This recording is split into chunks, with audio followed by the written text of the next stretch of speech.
ચલો બાળકો, ખોરાક કોને કહેવાય? શું શું ખાવ છો તમે?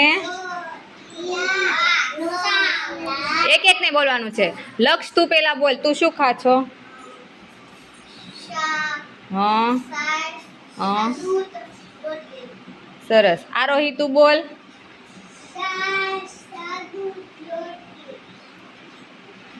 હવે યુગ, તારે એમ કહેવાનું છે કે તું જ્યારે આંગણવાડી આવી એ પહેલાં હું ખાઈને આવે છો ઘરેથી?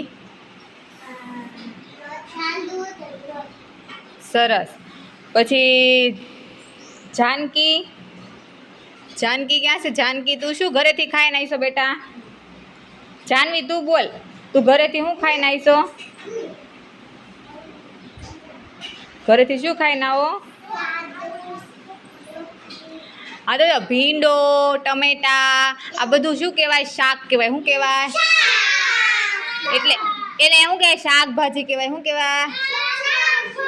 પછી તમે ખાલી શાકભાજી જ ખાવ છો? ફળ ખાવ છો?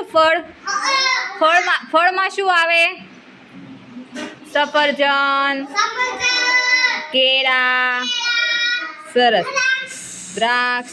પછી જે આ રોટલી, રોટલા એવું બધું બને એ શેમાંથી બને? લોટ શેમાંથી બને?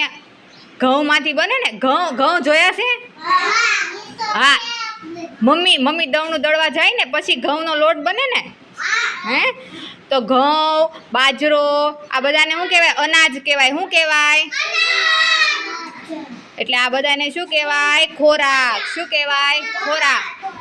પછી આપણે, તમે પાણી પીવો છો તો પાણીને પણ શું કહેવાય? ખોરાક. શું કહેવાય? ખોરાક.